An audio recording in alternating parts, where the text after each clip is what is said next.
Welcome to the Awesemo UFC DFS strategy show, as we're here to get you ready for Saturday's UFC 263. We got two title fights. Both are rematches. Also, we have got a 5-round matchup between Nate Diaz and Leon Edwards and a ton of other great fights here to break down. Of course, as always, appreciate everyone that's in here, whether you're watching us live here on Thursday night or after the fact. Of course, be sure to leave us a thumbs up here right on YouTube. And of course, you're not subscribed to Awesemo, you got to do that. Got a lot of great shows for you each and every day. Of course, just right before us was NBA Live for Lock. Get you ready for tonight's NBA action. But of course, as always, I am joined by the fighter, Pete Rogers Jr. Pete, let me just start off here. Pay-per-view on Saturday night. All 5 fights feature a fighter with 9,000 salary. How many can you put in your lineup? I mean, you're probably going to need 2. What's up, everybody? I mean, I'm excited for this card. I'm sure that you guys are as well. This is a banger of a card, and one that is like, I feel like we're due for a card like this. Like, this is a great pay-per-view from top to bottom. I'm just excited for the entire card. You have a ton of 9,000 options, as you mentioned, and we'll break down which ones we prefer over others. But there are some really, really nice spots this week, and I do like the matchups throughout. I'm interested to see where you lie on some of these fights, but all in all, I'm really, really excited, and I appreciate you guys joining us here tonight. There was some interesting lines out there, breaking down. I made just a kind of, I went inside Draftkings app and made just a dummy lineup. And, I think that if you want to get, to those low options, it really opens everything up. I do wonder, because I was thinking about this a little earlier today, I wonder, could the optimal lineup feature no fighters on the main card if all the favorites in the main card win? What's crazy is when we have so many fights like this, you can start thinking in different ways. And maybe you stack the prelims, or maybe you stack the main card. And, similar to like how on a big slate, do you stack the late games, or do you try to get in with those early games? I'm interested to see which fights you really feel could be, optimal as far as GPPs, and which fights we should be targeting. But, there's always a scenario where the main card could be left out. It all depends on quick finishes and people overproducing, in their salary spots. So, tons of high price, fighters, and some underdogs that are going to have to come through for us. But all in all, great card. Let's cross our fingers and hope that, we keep all of these fights. Yeah. Let's definitely cross our fingers there. Let's start off with the main event. Israel Adesanya, Marvin Vettori. It's been now, I believe it's been 5 years since their first matchup. A very close matchup that they both had there. Of course, Izzy coming off that loss against Jan Blachowicz. And I want to start off by, this is a question we got in Slack here earlier today, where it says, does Izzy need a finish before round 3 to get a optimal score on DraftKings? That's so hard to predict, because you'll have to predict the output. You'll have to predict if there's going to be knockdowns or even takedowns. He's not getting any takedowns, but I think given his salary, he needs to do a lot more, and he definitely needs to accumulate high volume or get a finish within 3. I think that's fine, but a high volume affair with a late finish could also work out. All in all, man, this is it's a close competitive fight. I'm interested to see how Marvin Vettori approaches this. Obviously, when you just saw Israel Adesanya's previous performance against Jan Blachowicz, you saw a glaring hole in the wrestling department. Now, that glaring hole has kind of been covered up in the past by good distance control, good footwork, good evasive skills, and keeping his opponents at the end of his punches. But we did see when Jan Blachowicz was able to close that distance and get his hands on the hips or hands on the legs, you saw Israel Adesanya at times kind of look like a fish out of water and, get controlled a lot. And going up against a wrestler in Marvin Vettori stylistically, this is usually not like your rebound fight. This is kind of not like what a manager would do in a situation like this. You just got completely out wrestled. Now let's pair you up with another wrestler. Obviously, this is, Marvin Vettori's earned his shot. But as far as stylistically, if Israel Adesanya has not patched these holes, we could look at some similar circumstances where Marvin Vettori is getting top position and winning rounds or solidifying rounds when they're close by just simply getting a takedown. Yeah. So in their first matchup, Marvin Vettori was 2 for 6 in takedowns. So in his matchup since his first meeting with Izzy against Cesar Fajea, he was 2 for 4. Against Andrew Sanchez, no takedown attempts. Carl Roberson, he was 2 for 3. Jack Hermanson, 0 for 1. Kevin Holland, 11 for 17. Now, I will say this in terms of that question on Slack, on FanDuel, I think because of potentially the takedown defenses, that I don't think you have to get a Izzy win in the first or second round to be optimal over on FanDuel, even though Izzy is the most expensive fighter over on FanDuel at $23. I think I'm going to have a good amount of the main event. I'm going to have both sides. When I did my first crunch earlier today, I was actually kind of surprised, with not even putting any groups in, not really just kind of, seeing what Fantasy Crunch would spit out. It put me, I want to say it was 47% Izzy, 41% Vettori. Yeah. I think like naturally, Izzy will be more of a FanDuel play. And if you're on FanDuel, you'll probably be penciling him in your lineup because of the takedowns defense. He's going to need to be on his P's and Q's and definitely patch up some of those holes in this matchup against Marvin Vettori. Now, he could always sucker Marvin Vettori into a brawl. And if he does that, that definitely works in his favor. But on DraftKings, he has to do a lot to pay off his salary, or he has to get a finish. I don't really foresee him getting a finish over Marvin Vettori. He's more of a sniper rather than a high volume fighter. So, he could land that perfect shot and, get rid of Marvin Vettori, because Vettori is very, very hittable at times. But I mean, for as far as DraftKings, like this fight, it just screams play some Marvin Vettori. Like that, he's like severely underpriced. It's almost like ridiculous because the fight was so close and competitive the first time around. And now you're talking about a fighter who has a stylistic avenue for success. If he goes that route, if Marvin Vettori decides to wrestle and make things ugly, he could zap the energy of Adesanya and pay off that 6,900 price tag relatively easy, even in a loss. And this week could be a little weird because of the 3-5, 5-round fights, where even in a loss, we could be seeing some fighters outproduce and possibly be a part of the optimal lineup.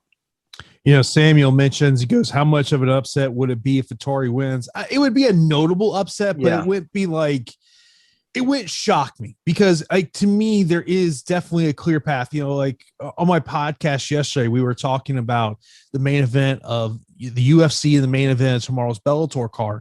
Yep. It's very similar between the two fights, of where when you look at the challenger, there's a very clear path to winning the fight. And that very clear path to winning the fight is by using the wrestling.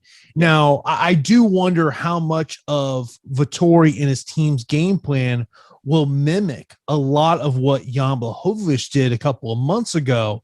But I think the one thing about Marvin Vettori is he's going to be coming in his face. I expect that he will wrestle much more than what Jan Blachowicz did. Yeah, well, I think he needs to, because if he stands at range, I think he could get picked apart at times just because of the length. And I will say that, he had a tune-up fight, so to speak, against Kevin Holland. And, Kevin Holland's very good, but definitely not a superior wrestler or defensive wrestler at all. So he was able to go in there and kind of implement a similar game plan. I don't think that the takedowns will come as easily as they did against Kevin Holland, but I do think that he could get between 3 to 6 takedowns, and it wouldn't be too surprising. Now, the upset would be pretty remarkable had Izzy not lost already to Jan Blachowicz. Now that Jan Blachowicz has been there and the blueprint is kind of out there, people would be less surprised of, Marvin Vettori going out there and replicating that performance. But all in all, what I would recommend is have some exposure to this main event. I do foresee it being a part of, some of the optimal, around the optimal lineup or the optimal lineup. And I do favor Vettori as far as salary is in consideration. And look at his previous performance: 156 against Holland, 129 over Hermanson, and 125 over Roberson. That's pretty sweet. Price at 6,900. I will mention two prop bets in terms of this fight. Izzy to win by knockout plus 180. Vettori via decision plus 405. I really like that Vettori prop, because I think if he does win, it is via decision. Of course, you can check out all at the odds over at oddshopper.awesemo.com. That is definitely, I'll mention a couple of prop bets as we go on throughout the show. but those are two prop bets that did stick out to me. Of course, if there's ever a time that you're unable to watch us live here on YouTube or want to be able to listen to us, a part of the Awesemo podcast network, all you got to do is go to awesemo.com/podcast to get the link to listen to this show or any of the shows that we have over as part of the Awesemo podcast network. Be sure to submit a 5-star review with your Twitter handle or Awesemo username included, and you'll be entered to win a free month of Awesemo Plus Platinum. One winner is awarded every Friday, and reviews are eligible to win up to 1 year. And this is your best chance to win a free month of Awesemo Plus. It's so simple. All you got to do, leave that 5-star review. So simple. Of course, we always do appreciate when you leave those 5-star reviews, of course. Every day here at Awesemo, you got to check out that free premium tools and content we have over on the website. Today's has been NBA Big Board and MLB top pitchers. So you got to check out that as you are preparing your lineups here, whether we're talking about MMA, NBA, MLB, whatever it is, we got you covered here at awesemo.com. Let's move on to the co-main event, which is also a rematch. Davison Figueiredo taking on Brandon Moreno. Figueiredo 9,100 over on Draftkings, 7,100 for Moreno. Right before we started the show here, they were doing the press conference there in Arizona. And one thing that it really stuck out to me is I'm watching Figueiredo walk up and I'm like, ooh, I had that. He had that look of, oh, we're in the middle of a bad weight cut. He had that look of and you see Brandon Moreno full of energy, and I'm like, maybe Figueiredo's trying to fool us, but he just had that look on his face, like he knows tonight's going to be a rough night. Wow. I'll have to check that out after the show. But yeah, I'm excited for this rematch, and I think a lot of the DFS players out there are excited to roster this fight. Mainly because we saw these guys go to war and put on a spectacular fight. Davison Figueiredo scored 68 points in the draw, whereas Brandon Moreno scored 80 points in the draw. I mean, and that was primarily because of high accumulation of strikes, 132 significant strikes, 139 total strikes, 4 takedowns. You mix all that together in a very, very close fight that either one of these guys could have won, and they would have scored pretty well. I do foresee that Brandon Moreno comes in pretty popular because of the price and given the success that he did have in the original bout. Now, let's also take something into consideration where Davison Figueiredo was, struggling with being ill, before their first fight. And, in order to push through that illness and still put on an incredible 5-round fight and an incredible, his cardio was decent throughout, but I do expect to see a better version of him here. He has spoken of it, and I think that he really wants to make a statement in this bout. I think 9,100 for the champ, that could change a lot of people's opinion about this weight class because of his, incredible power, unbelievable submission skills. They're both game opponents, Jason, but I am favoring Davison Figueiredo quite a bit in the rematch. Now, that's given him having a perfect weight cut. I'll have to see, we'll have to see weigh-ins, and we'll have to check back here on Saturday. But as far as it is right now, I do like Davison Figueiredo in the fight at 9,100. And I don't really know if the rematch will be as close as the original fight was. Yeah, I mean, one of these things in rematches is after you have a tremendous first fight, there's no guarantee the second fight is going to be tremendous. But to me, part of my evaluation is going to be tomorrow when you look at Davison Figueiredo step on the scale and you look back at their first matchup, and I just pulled up the stats here. So in terms of significant strikes, Figueiredo 137, Moreno 132, total strikes 147 for Figueiredo, 139 for Moreno. Figueiredo was 2 for 4 in takedowns. Moreno was 4 for 8. Brandon Moreno had 3 minutes and 19 seconds control time, while Figueiredo had 55 seconds. Like, I kind of feel like if you're going to be a Moreno backer, is that your thought has got to be this thing's going 5 rounds, and that you're looking to get this into the championship rounds, and that Moreno will be able to take over in the championship rounds. Now, if that is your thought process and you think it's going 25 minutes, to me, that means you got to think that Moreno's going to win either the first, second, or third round, because he can't get down 3-0 and expect to win this fight. Yeah, I mean, absolutely, right? He can't just, kind of just take a beating for 3 rounds and then try to, I mean, he could. He could try to just give himself 2 rounds to be successful, but he's such a gamer, Jason, and he's so tough that I don't foresee him quitting or giving up unless he goes unconscious. So, I mean, unless Figueiredo either knocks him out or chokes him out, Moreno's going to be there from bell to bell trying to be competitive because the guy has been through a lot. I mean, I sent you a post on Instagram, Jason, and it's amazing to think of how he was out of the UFC, then back in the UFC, fought here, fought his way back into the UFC, and then where he is at now, and he's kind of like climbed up the ladder, looked excellent in his return. Brings the champ to a draw. Now in the rematch, can he do it? He's such a nice kid that I really hope he does. I'll have him in some of my lineups, but I just think that Davis and Figueiredo. He's a big guy for the division. He's mean, and that mean X factor is really something. And if he's even a little bit better than he was last time, I don't really foresee this being a competitive fight. So about a year ago, I had him on my podcast for a more lengthy interview. Yeah. And so, I found out a lot about him, about his parents were in the piñata business in Tijuana. Piñata? And yeah. So if you saw episode 1 of Embedded, he talked about, he's like, look, I love Tijuana, but he has moved to Vegas, taking advantage of the PI and just moving his training there, which we're seeing a lot of fighters are doing that. They're deciding, you know what, I'm going to take advantage of the PI. I'm going to get a house in Vegas, and this is where I'm going to live as long as I'm in the UFC. And, he just mentioned, he's like, look, I love Tijuana, but this is where I need to be. He's a fun guy to talk to. But to me, this matchup really, I think, comes down to what does Figueiredo look like on the scales, because I think there's got to become a point where he's just going to have to go to 35. Just making 25 is just not going to be what's best for him long term. Remember we were talking about Max Holloway struggling with a weight cut for the longest time, and everybody was talking about, and then he had that one interview where we thought like he had a stroke or something, and we were so worried about his health, and he was just such a big guy for 45. And I don't know what he did, but he seemed to like figure some things out. He tested out 55, didn't have success, and then kind of now he's still at 45, and it's pretty remarkable. So perhaps Figueiredo will have to do the same things, get the right people around him, nutritionists and whatnot. I'm sure he is, but obviously we have to, pay attention to the weigh-ins and check back here on Saturday. Yeah, of course, we're sponsored by Monkey Knife Fight, and looking at the more or less over at Monkey Knife Fight for this one, 127.5 for Figueiredo on strikes landed, 82.5 for Moreno. Those are 2 big numbers, and this thing goes, 25 minutes. You might be sweating at 127.5 if you go more on Figueiredo.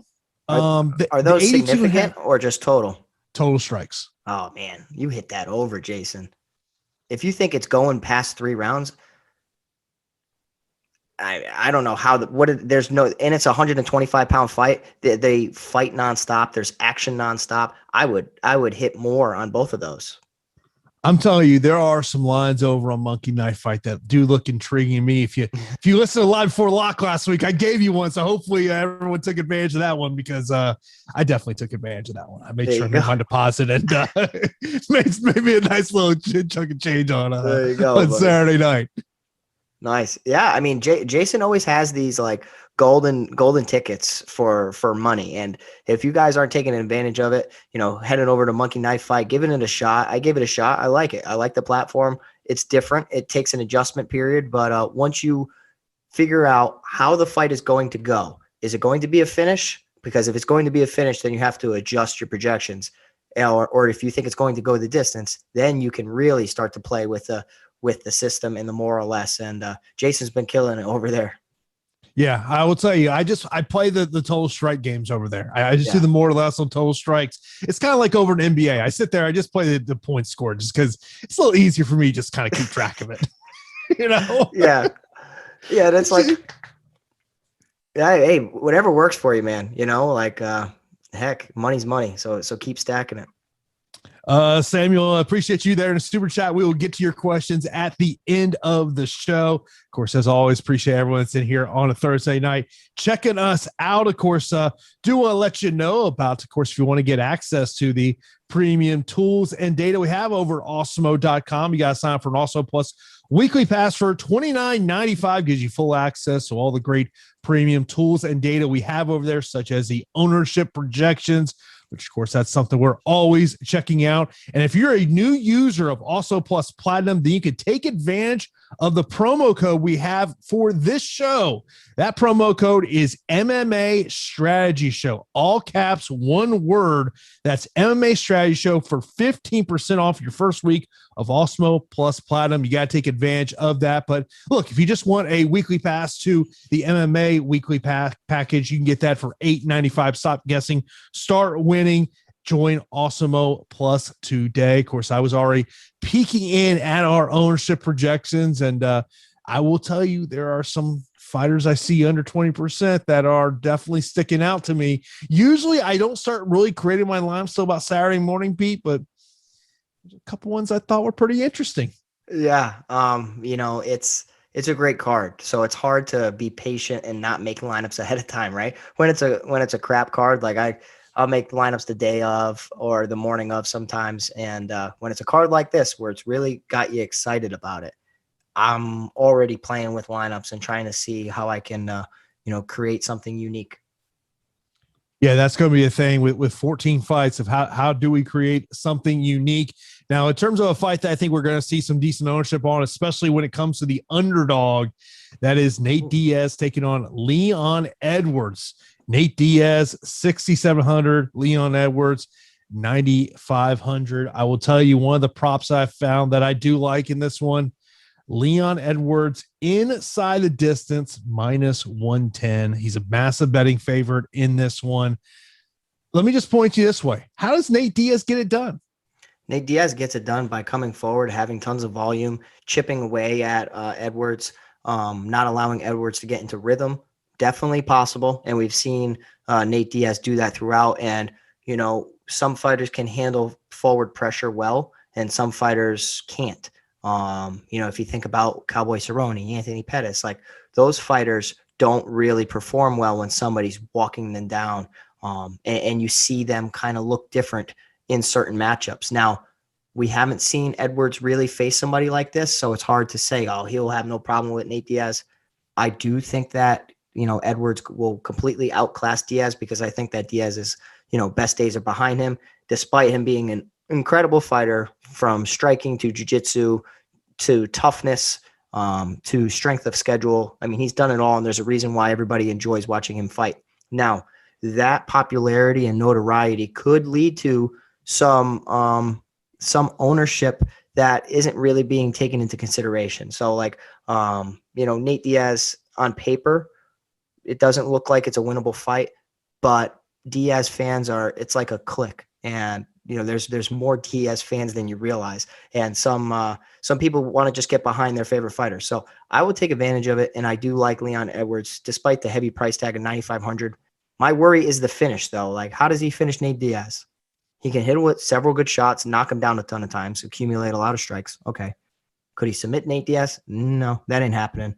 Could he get a doctor stoppage because of Nate Diaz's scar tissue? 100%. That's something that I foresee happening, because Nate Diaz wears damage pretty bad at this point of his career. Edwards' price tag makes roster construction a little difficult if you don't like any underdogs.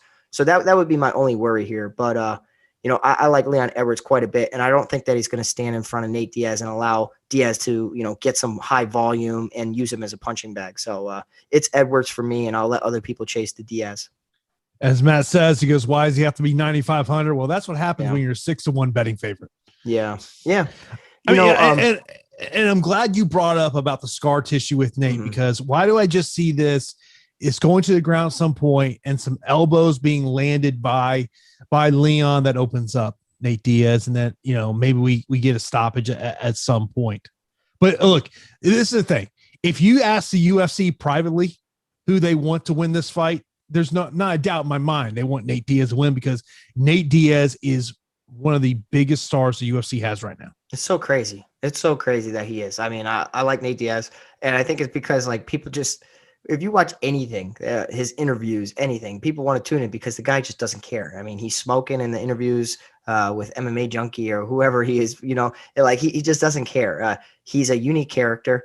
The one thing I will say, and I don't want to like hate on Nate Diaz because I do like Nate Diaz. I like his style. I like what he's done. He has incredible jiu-jitsu. If Edwards gets lazy throughout, leaves his neck out there, Diaz can definitely take advantage of that and submit him.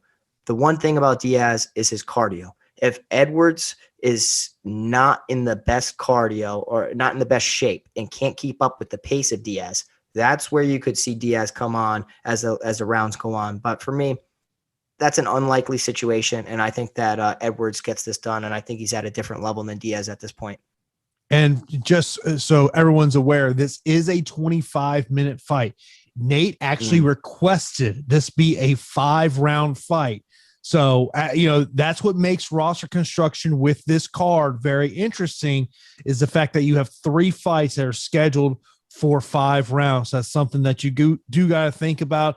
But of course, with that DraftKings scoring system, you got to think about, how, total strikes, significant strikes are scored there. So that is something to think about there. Next up, we have got Damian Maia taking on Belal Muhammad. Belal Muhammad, 9,000, 7,200 for Damian Maia. Here is my only concern about Belal Muhammad not scoring the victory on Saturday night. He gets taken down. When has Belal Muhammad competed against someone that you said that person's truly looking to take him down? Yeah, but Damian Maia is a jits guy. And you know what I say about jits guys and their takedowns. It's just not the same. Now, look, I'm with you there. I'm just saying, go look at Belal Muhammad's resume. Tell me who's trying to take him down.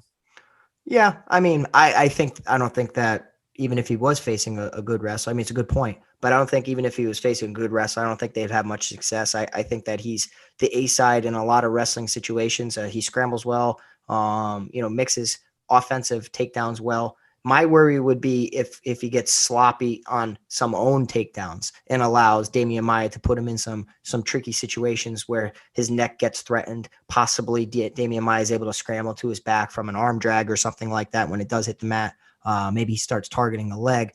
That's where Damian Maia can flourish because his jiu-jitsu is, some of the best in the world. Personally, Damian Maia and Charles Oliveira are 2 of my favorite submission artists of all time. I absolutely love watching them fight, and I hate to see legends go out this way.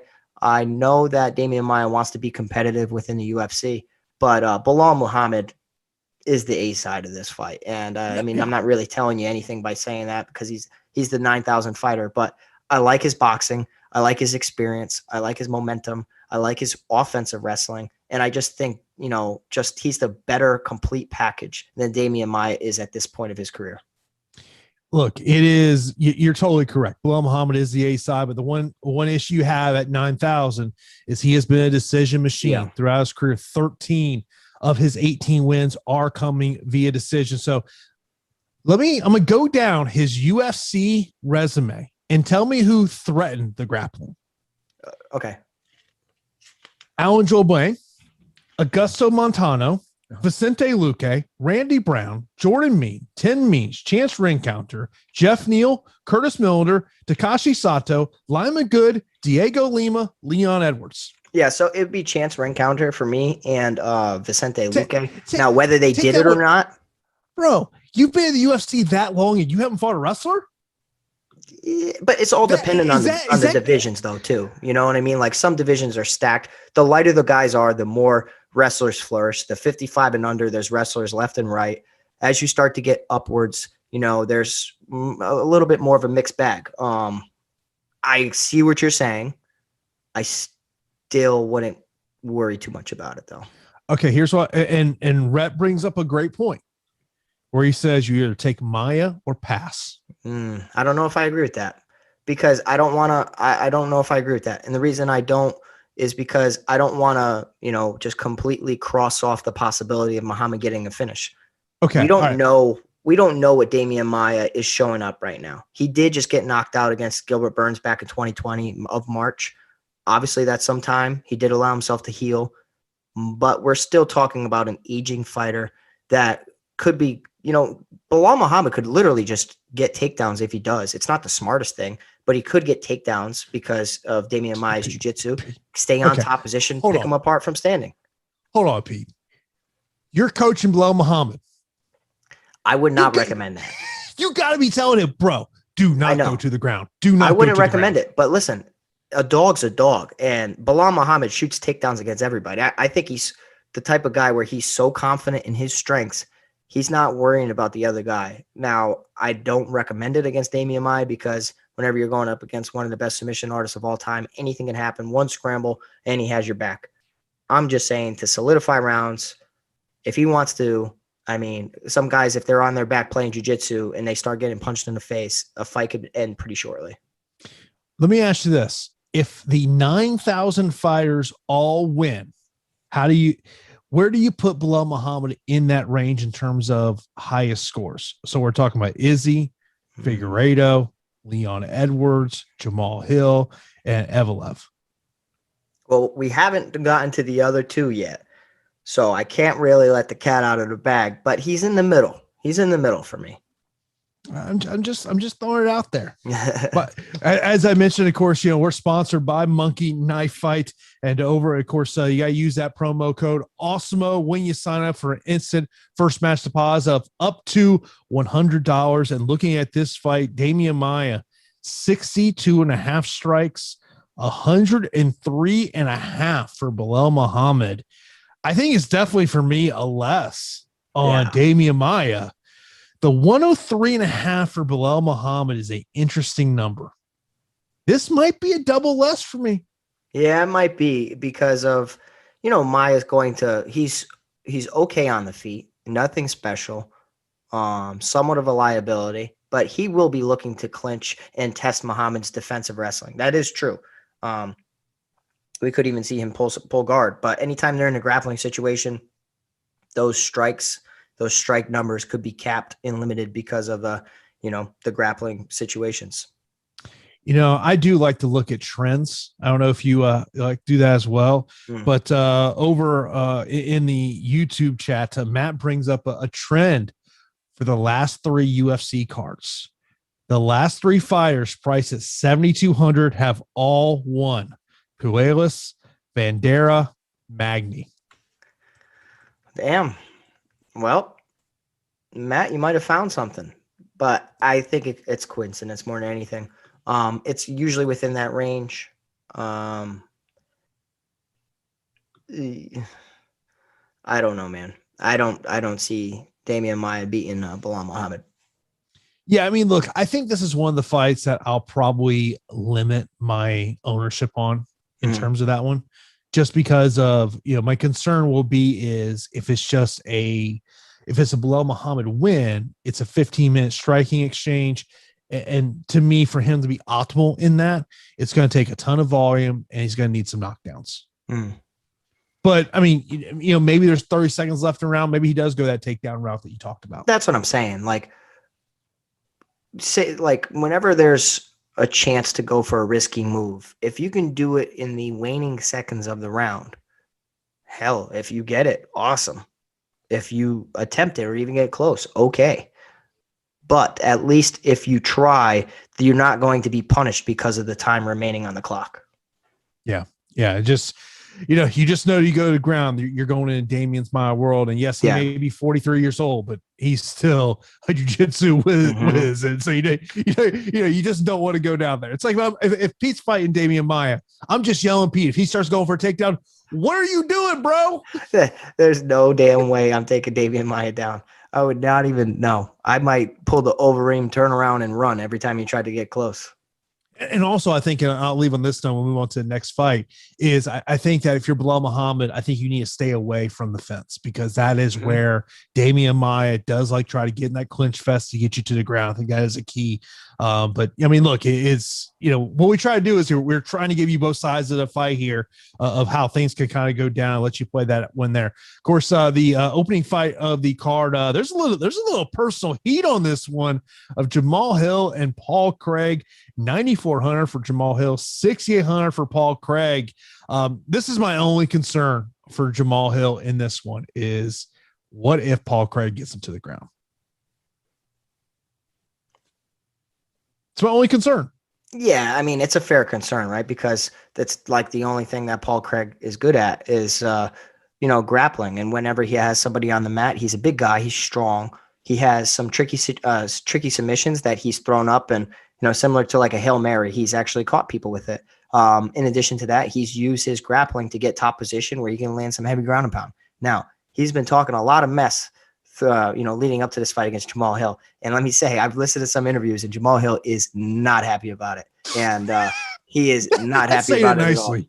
Yeah, right. He's not happy, and he wants to make him pay for everything that he said. So I know that's like going down narrative street, but I really, really, really, really like Jamal Hill. Like I really do. And I think that we could be looking at a FanDuel gem, because he's going to prevent takedowns, or at least need to. He'll need to prevent takedowns and punish Craig on the feet and work towards a finish. Now, I don't know if he wants to get him out of there quick. He says that he doesn't think Craig can take his shots for over 2 rounds. And at 9,400, I love hearing that. But if he wants to punish him even more throughout 15 minutes, you still could be looking at a decent score. But 9,400 on DraftKings, he's going to need to get us a finish or some knockdowns, because damn well he ain't taking him down. I foresee him getting a finish over Paul Craig. I think Jamal Hill is pretty damn talented. The win over Ovince St. Preux, I know it's an aging St. Preux, but I'm convinced. I am convinced that he's legit. His striking's legit. Takedown defense is okay. I just like him. I think he's on the up. Craig is kind of just stagnant. And 9,400 Hill, I'll have plenty shares of him. And when Paul Craig loses, he loses via stoppage. 3 of them in the first round. Yeah, 100%. That's a great point, man. I mean, like, you got people that, either try to finish you or they go out on their shield. And, those are the ultimate GPP fights to target. And this one is definitely a GPP fight. 6,800 for Craig, a guy that could very easily put Hill on his back and make things, interesting and test the cardio of Hill. But I think that's a 5%, 10% type of situation. And I think Hill wins this fight pretty handily. Yeah. I mean, I think it's something that you have to sit back and you have to think about. It's got to be a part of the consideration. 100%. Right. I mean, like, you have to take your, you know what I mean? Like, don't fight with yourself. Like, sometimes you don't want to roster some of these guys, but if you notice that their performances lean more towards GPP optimal situations, have some exposure, even though it's ugly and you don't like it. Miles mentions about on bed. They looked like they were going to get in at early. Yeah, they had a little altercation at the hotel there in the Phoenix area. So yeah, it's there is no love lost. These two guys are not having a cocktail after this fight's over. They do not like each other, but yeah, man, it should be a fun fight to kick off. And there's definitely a reason the UFC has put this as the opening fight on pay-per-view. Next up, we got Drew Dober taking on Brad Riddell. Drew Dober, 8,500. Brad Riddell, 7,700. This is a close fight. I will say this: Brad Riddell at $11 on FanDuel, I think, is a value play. Yeah. So admittedly, I tell you guys, when I like fights, I like sides. And I also tell you when I'm struggling. And I am struggling with this fight between Brad Riddell and Drew Dober. I've been kind of flip-flopping and going back and forth. I know that there's a ton of experience in Drew Dober's, side as far as MMA. Brad Riddell has more of the exciting stuff about him. Former striking coach over at Tiger Muay Thai, a part of City Kickboxing, kind of on the up. And you have so many unknowns surrounding his striking and his potential, right? Like, you think that maybe there's a potential star because everybody's always looking for that. Whereas Drew Dober within the octagon has been more of the proven commodity and fell short against Islam Makhachev and was completely dominated. I mean, he scored 5 points. So if people are salty out there and they don't want to put Drew Dober in their lineups because they see that single-digit performance in his previous bout, well, it's a completely different stylistic matchup. So don't hate on him too much. Kind of just wipe the slate clean and start over, because this is going to be a striking affair.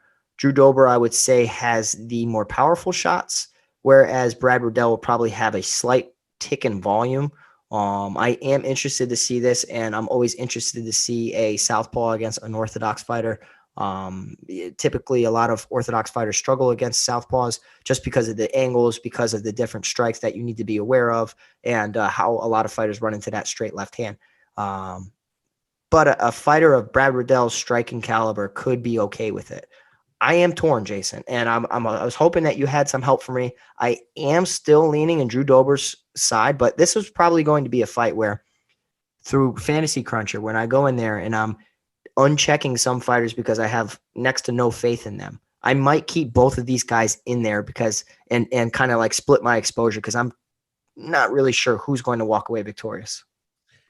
Yeah, I mean, look, I think it's a very close fight. I will tell you, I think I might have a little bit more Riddell over on FanDuel just because of, especially when I'm looking at getting Izzy in the rosters, putting him in there at $11, I think does make a ton of sense there. But I think it's a very close fight. But I do like what you said there. I mean, I think when you talk about the power advantage, I do give that to Brad Riddell, of course. So one of the things that Pete and I love to see after every UFC event is those winning lineups. And of course, you want to get into that Awesemo Hall of Fame. You got to be rocking that Awesemo avatar on your DFS profile. Just go to awesemo.com/avatar. Tweet your wins at Awesemo HOF and win a free month of Awesemo Plus Platinum when you finish in the top 3 of a contest of over 5,000 entries. Congratulations to Nadine taking out takedown season over there in NBA. Kudos to him winning over $13,000. Good congratulations to you there. Also, you had Stephen Green taking it down, also tying for first place there, taking on almost $650. Kilo Whiskey coming down with a win over there. As he says, finally hitting the bullet there, joining Twitter and taking down $2,000. So congratulations to him. Also, you see some winners there in MLB as well. And of course, our very own Pete the Heat taking down some Counter-Strike there. Pete, and the GOAT over there, just take it down contest. Man, I love me some Counter-Strike. It's awesome, man. It's it's kind of like the quarantine era. That's the only thing I got into, that in League of Legends, and I haven't stopped. Yeah, man. You know, you just killed her over there. You know, I'm flipping through my Twitter timeline. I go, oh, I text Pete. I go, it's like, here, you're having a good day. Yeah, not too shabby. Pretty damn good. Yeah, but let's move on to the next matchup. We got Eric Anders versus Darren Stewart. Of course, you saw this matchup, a couple of 2 months ago, 3 months ago. Eric Anders was on the verge of a knockout. Sell me on why you would put Darren Stewart. What gives you faith in Darren Stewart? All right, so let's be fair, right, Jason? The opening couple minutes, Darren Stewart did clip Eric Anders and hurt Eric Anders. And then you saw, in order to kind of survive that barrage, what did Eric Anders do? He initiated the clinch, where he clearly was the stronger man and clearly had the edge in the wrestling department. So he kind of slowed the fight down for a little bit. And then that's when he started to, dirty box in the clinch, create some space, and start to land some heavy strikes. But Darren Stewart needs to look at those first, I forget when the strike happened, but let's just call it the first 2.5 minutes, right?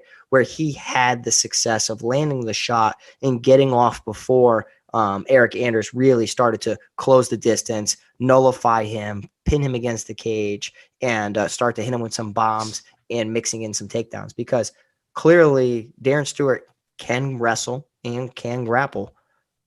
I just think that Eric Anders is the bigger, better one, and the bigger, better guy in those situations in this fight. So for me, what he needs to do is keep his back off the fence. He needs to clip him early, hit him, hurt him early, and try to kind of, just get that respect early. And I know that's something that I always talk about, is crack them early, make them worry, get them to respect your power, get them to realize what they're in against. If you're not threatening them or hurting them, they could walk you down and just feel completely comfortable in order to, implement their game plan. But I mean, Darren Stewart, if you look at the first couple minutes of that fight, I don't hate the play by going to him. But after watching the rest of the fight unfold, I do really like Eric Anderson. About 8,600, I think, is completely fair.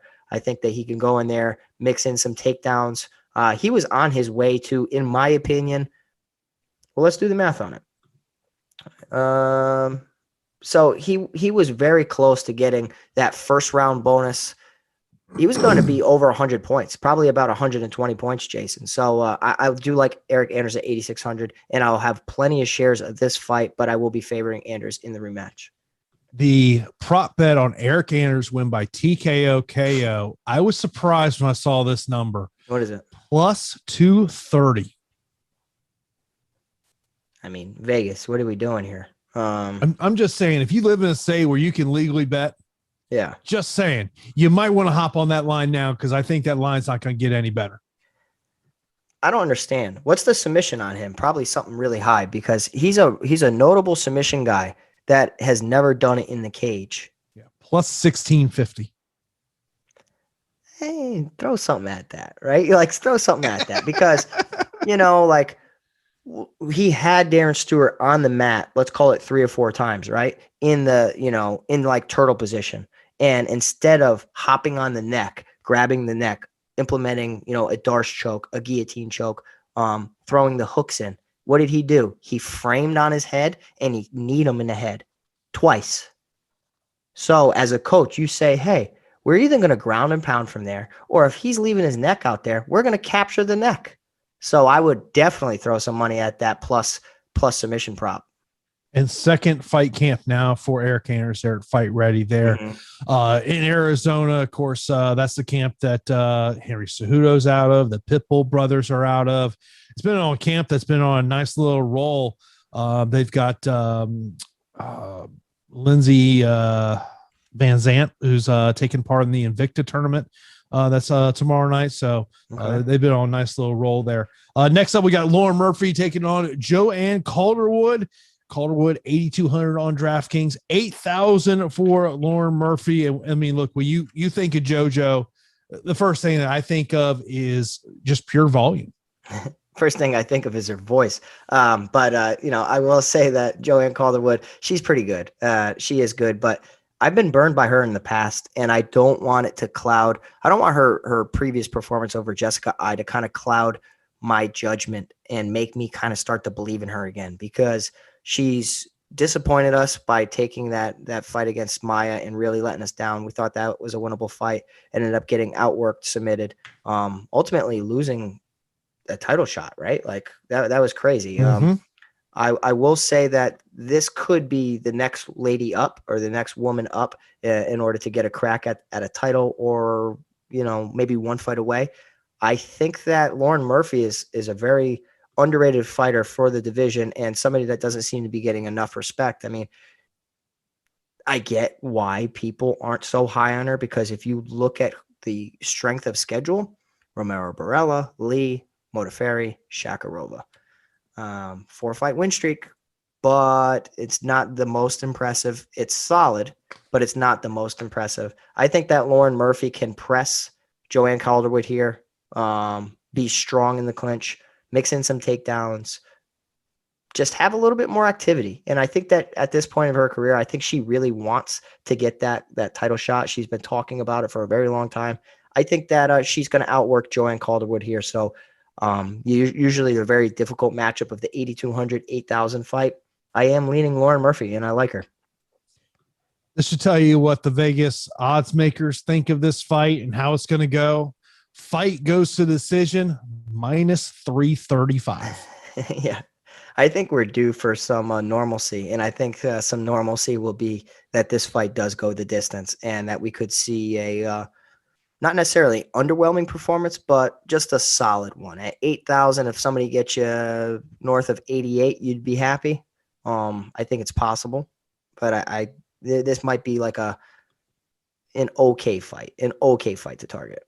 Yeah, when you look at the prop bets on winning by finish, so Calderwood by TKO KO plus 865. Jeez. Murphy via TKO KO plus 1075. Holy. Calderwood by submission plus 1020. Oh, geez. Murphy by submission plus 950. What's this telling you?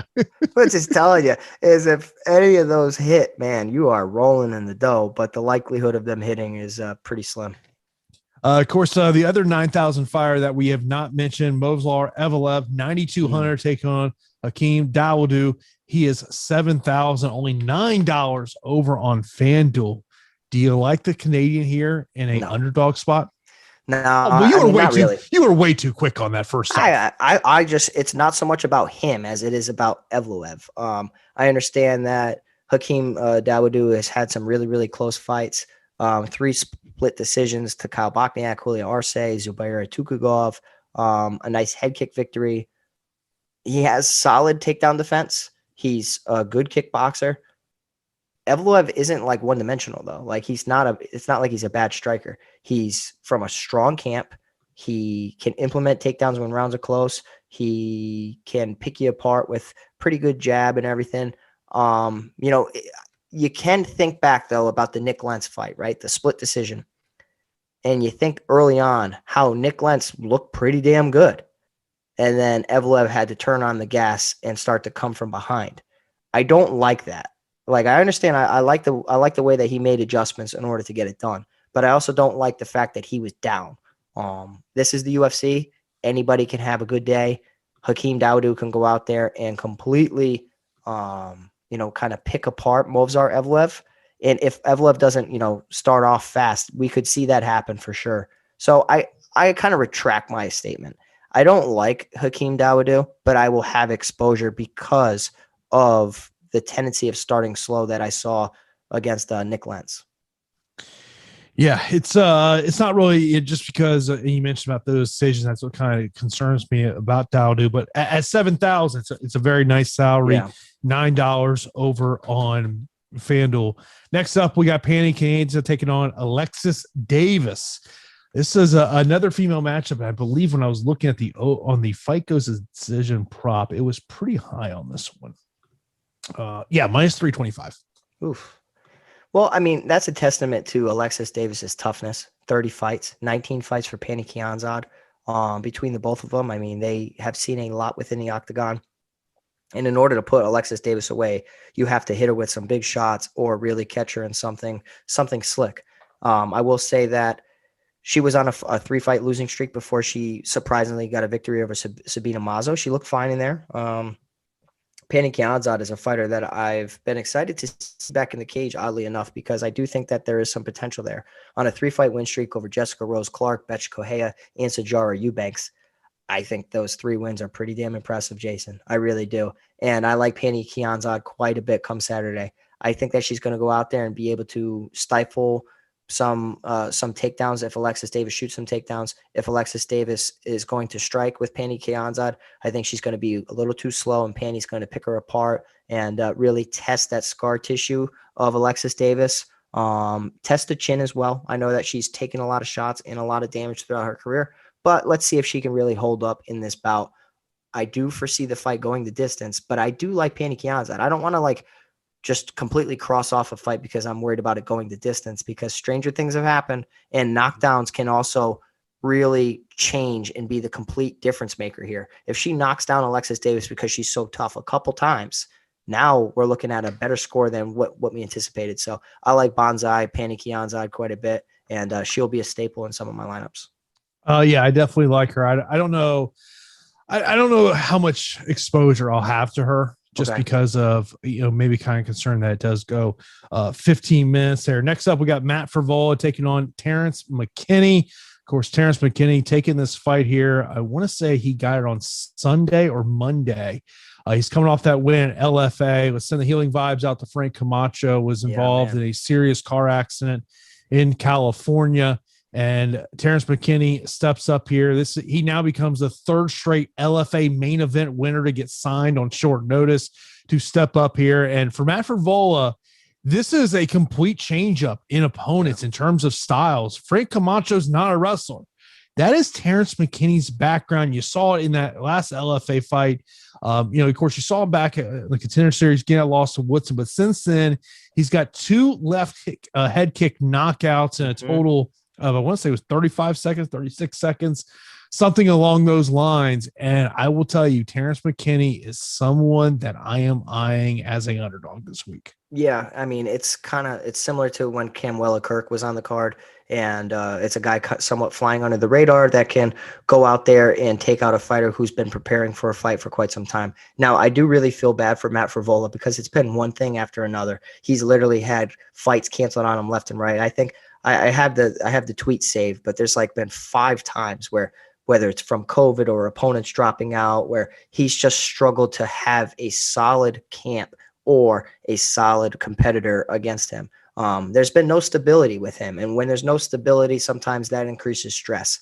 And I know he can't be happy. He's probably happy that he's getting a fight, but I'm sure he's not happy that it's against another replacement, because you just work so hard tailoring your game plan and, your strategy against one fighter. And now, again, you're stuck in the same situation. Terrence McKinney needs to be a part of your underdog pool for sure. For sure. I'm not so confident in this fight on picking one way or another, but this fight does scream GPP for me. Matt Frevola's, incredible pace in wrestling can make things extremely interesting, even at 8,900 against a guy who's stepping up on short notice, but has fought recently. I just think like Matt Frevola, what I've seen when he chains takedowns together and just, he's so, the intensity is crazy that he could completely outproduce his salary. But Terrence McKinney, if he can stuff some takedowns and punish him with a left head kick or even a left body kick, 6,900, man, it's very, very, very hard to get away from that. And I'll be having plenty of him. So with all that being said, I recommend splitting exposure. Maybe we'll get a better read on weigh-in day. So you mentioned about those canceled fights he's had. So going back to April 2020, his fight against Roosevelt Roberts canceled when the event was canceled due to coronavirus. Yep. Then he was supposed to take on Frank Camacho in June. That gets canceled when his corner man tests positive, and then they both had to drive from Vegas to Tampa in a car. Take that one in. Pete, could you imagine when your cornerman lost you a fight and you were stuck in a car for God knows how long that takes? I was worried that I was just randomly going to, pop for having COVID or something and jeopardize Nate's fight. Like, I was really worried about that. I was like, oh boy, like that would be terrible. Obviously it's outside of your control. What can you do? But that's very, very disappointing if you were the reason, Yeah. And then he was supposed to fight Roosevelt Roberts in September. He pulls out of the fight due to a fractured foot, ends up fighting in January, losing against Arman. And that, of course, that was after he had lost his previous opponent when Aztar violated COVID protocols. And then, of course, this matchup here against Terrence McKinney, it's a solid opportunity for Terrence McKinney, but for Matt Frevola, he's a guy that I'm going to be kind of watching ownership to see what ownership does, because at 8,900, just because I think a lot of people are going to be high on those 9,000 fighters, could be someone just to kind of pay attention to in terms of what that ownership does get to. So something to kind of look at as we go on there. Then we got Chase Hooper taking on Steven Peterson. Chase Hooper, 7,800. Steven Peterson, 8,400. And the prop bet of Steven Peterson to win by TKO, KO, I was really shocked at, Pete. Plus 330. Wow. Yeah, I mean, Chase Hooper can take a shot. Chase Hooper's pretty damn tough. His striking is not good. His striking is... I was waiting to see how you were going to describe this. I was getting loose. I forgot that we were on a show right here. I was about to say some things, but let me just say that Steven Peterson at 8,400 should be a part of your pool, because I do think that he could possibly punish a guy who's still green in departments. I understand Chase Hooper's made some adjustments, gone out, tried to refine some striking, working with the Thompsons and all this and that. But that's such a tricky style to try to copy or try to develop under. He needs to have a good boxing coach. He needs to have some good Muay Thai. And he's a jits guy with not really the best takedowns. And I do like the fighters that Steven Peterson is surrounding himself with. I think that he's in a solid camp. I mean, not the best or impressive career in the UFC. If you look at it, 2-3 overall, nothing crazy, but he does have some pop and he could possibly defend some takedowns. They want Chase Hooper to somewhat develop into what they were hoping. this is an opportunity. I recommend splitting exposure in this situation, but the lean will be to Steven Peterson for me, because I think that he, is experienced enough to stifle the takedowns, punish him on the feet, maybe not even get a good score, but at least on FanDuel, you need to really, really increase your exposure over there. Chase Hooper can snatch a single or snatch a submission from anywhere, but that Peter Barrett win, right, where Peter Barrett was doing so well and doing so many things, and then Chase Hooper kind of just like reaches into the hat and pulls something out and is able to get a submission when he was losing that fight. It's a good thing to have, but it's also bad if you're in that situation. So, more often than not at the UFC level, you're not going to be able to pull off these miraculous victories. So it's Steven Peterson for me, but if Hooper goes out there and submits him, that's what the UFC wants. And that's what, in all reality should happen with the younger fighter who is supposed to be a prospect. And it's the first fight for Steven Peterson since September of 2019.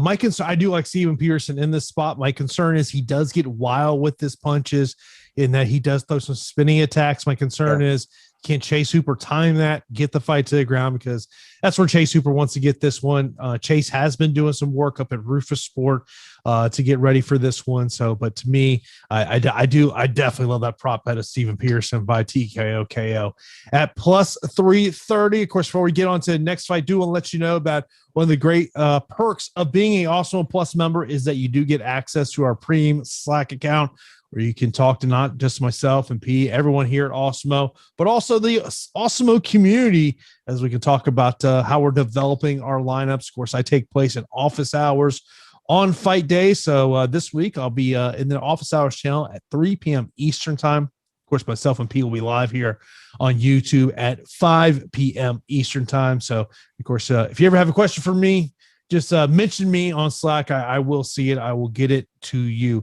We got 2 more fights here left before we wrap up this edition of the Strategy Show. We got Luigi and Faraz. Faraz, 8,300, 7,900 for Luigi. What's your take on this one, Pete? Yeah, so here's our underdog of the week, and I like Luigi Vendramini quite a bit.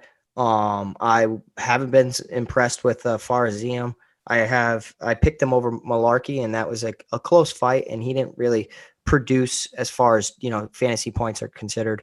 He's a striker who is green in the grappling department, and the wrestling especially. So he's been trying to refine his craft to get better at defensive wrestling. But now you're going up against a guy who he checks more boxes than you do, and Luigi Vendramini is dangerous on the feet, but very dangerous on the mat as well. And I just like him here. I think that I was surprised when I saw him. He was the underdog in this situation. I'm going to have plenty of him at 7,900. Obviously, cardio is always a concern when a guy hasn't necessarily been in the cage in quite some time. But, I mean, we're talking last October of 2020. Nothing crazy.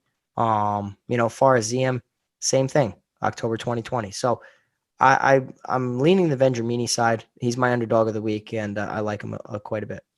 Our opening fight of the night will be a heavyweight matchup. Carlos Felipe taking on Jake Collier. I remember when Jake Collier was a 185-pound fighter. Just doesn't even look the same. Bro, do you remember when he was fighting my boy Tom Aspinall, and they came out like they announced the news, or I don't know what it was, but they posted a photo of Jake Collier, and we thought we were getting played. We were all like, literally all of us in the chat were like, what the hell is this? Are they playing with us? Did they pick somebody out of the stands? Who the hell is this guy? Who's this guy saying he's Jake Collier? But I mean, Jake Collier got smoked in that fight against Tom Aspinall, and good for him. He came back and seemed to put in a little bit more work. Didn't really look like too much of a difference, but slightly. And he was able to outwork Jean Vellante, which, I mean, I didn't think Jean Vellante was that bad, and apparently he is. But Jean Vellante just got completely outworked by Jake Collier, and Collier's I wouldn't say dynamic striker, but he has hands, legs, knees, and elbows that he utilizes. He doesn't just bank on one strike to get it done. Whereas Carlos Felipe, relies a lot on his hands. He did incorporate some low kicks in his previous fight against Justin Tafa. But you know what? A lot of people will probably be on this Jake Collier train because they think they can go out there and out volume his opponent. He damn well could, because of the volume for the division. He has that middleweight volume, whereas, he's in the heavyweight division now. But I like Carlos Felipe, man. I think the boxing's clean. I think he's mean. I think he comes forward with pressure. He has some sneaky pop. Could he knock out Jake Collier like Tom Aspinall did? He hits pretty damn hard, and I know it hasn't happened yet, but I think that he could, make Collier walk into a shot. So it's Carlos Felipe for me at 8,700. I wish he was cheaper, but I like him in this matchup. Of course, if you got any questions here before we wrap up the show, you can leave those right now in our premium Slack channel. Also, right here on YouTube, of course, this is the part of the show where we give you our straight up fight picks, not DFS related. So, Pete, let's start off right at the top of the main event. Are we going hashtag and still or hashtag and new? Non-DFS related. I'm going to say Adesanya. Yeah, give me the champ Izzy. I think he gets it done.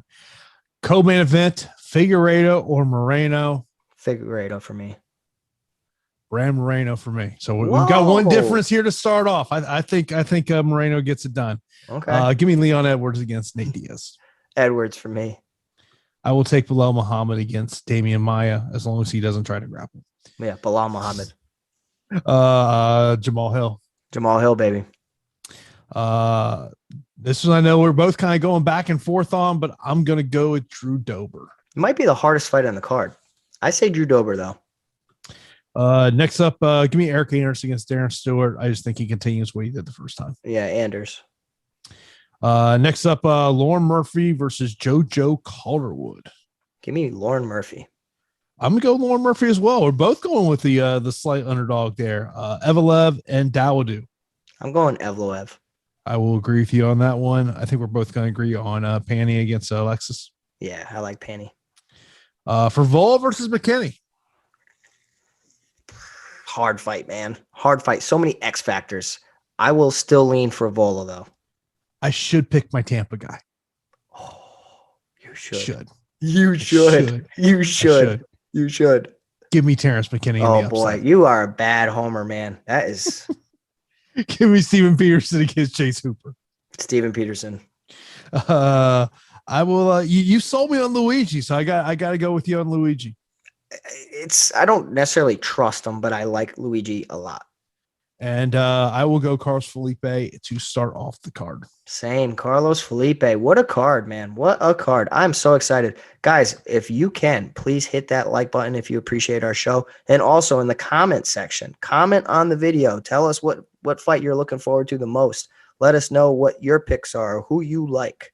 Interact with us. We're always checking those comments, and we'd love to have some interaction with you. Rep brings up a great point. The versatility of this card for roster construction is the best it's been in quite some time.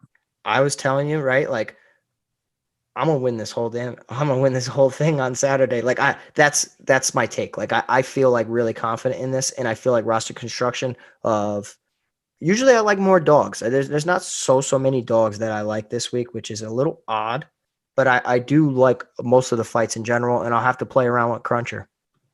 Yeah, I mean, I'll probably start playing around with Cruncher tomorrow, and it's kind of because I got tonight. I got to submit my pro plays, and so that'll kind of start the process, and then I'll start kind of figuring out of okay, who am I, with my projections of okay, who am I getting too much of?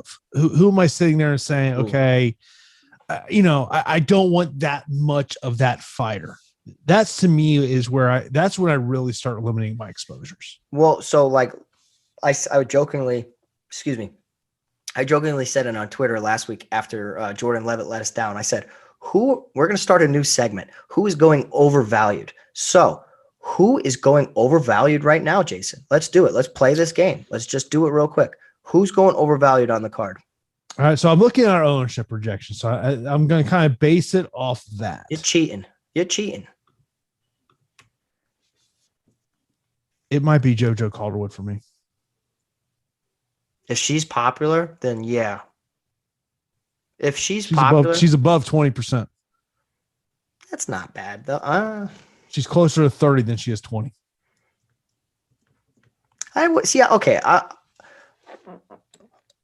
I think of the 9,000 options. Let's say it like this: who are we overvaluing in the 9,000 options? Let's be a little bit more specific. I think the obvious answer is probably Movsar Evloev. Yeah. Like if I was going to rank the 9,000 fighters, I would rank it Hill,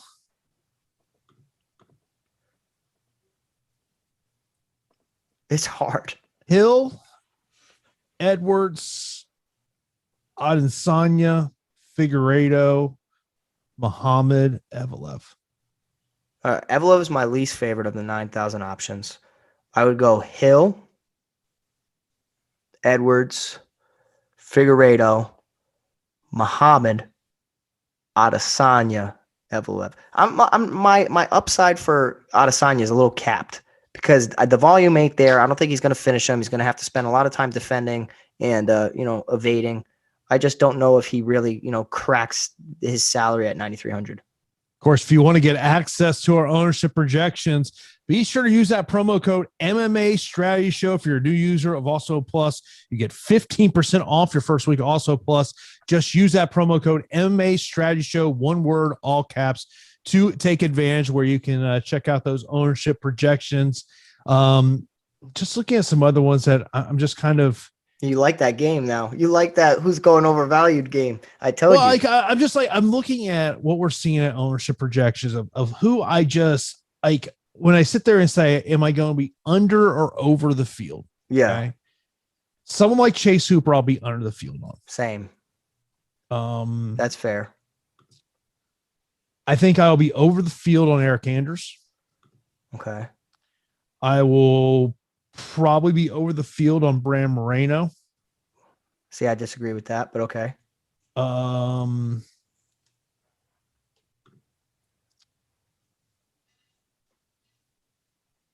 McKinney, I'll be over the field. Jason's going to be addicted to this game now. I'm telling you, we're going to get off the show and Jason's going to send me 25 text messages telling me about who he's overvaluing and undervaluing. But guess what? It's going to make our Saturday show that much better. And we are on 1 hour before the fights this Saturday. And what time is that? 5? 5 o'clock. If you check your text message, you'll see that. A quality person did text you. Hey, just saying. Let me just say, if you guys aren't checking us out on fight day, what the heck are you doing? Come hang out with us. Come, just engage in chat, ask us questions, tell us we stink. I don't care. Just come hang out with us on Saturday. And we appreciate you guys checking us out tonight, man. And the big thing tomorrow, check out those weigh-ins. I want to say they start 12 p.m. Eastern time. So there's definitely some fighters we're going to pay attention to. For me, mainly is Figueiredo is the one that I'm paying attention to. Yeah. And then, look, I think there's 2 fights on this card that, you wonder about the emotional side of it. The Hill Craig fight, and then the Adesanya and Vettori fight of how that thing's going to play out. But we'll be here on Saturday for Live Before Lock, 5 p.m. Eastern time. Looking forward to it. Should be a great night of fights. Of course, as Pete said, leave comments. We'll definitely, we're always checking the comments to check it out here. Or if you are a premium member, you can check us out over there in the Slack channel. Pete, anything else you want to mention before we get out of here? No, not much. I mean, let's just cross our fingers and hope that we, maintain this amazing card, because it would be a damn shame. But, last week was great. Let's keep it rolling. And of course, we will talk to you on Saturday for UFC Live Before Lock. That is good. Do it for the UFC Strategy Show. We will talk to you on Saturday for Live Before Lock. Good night, everybody.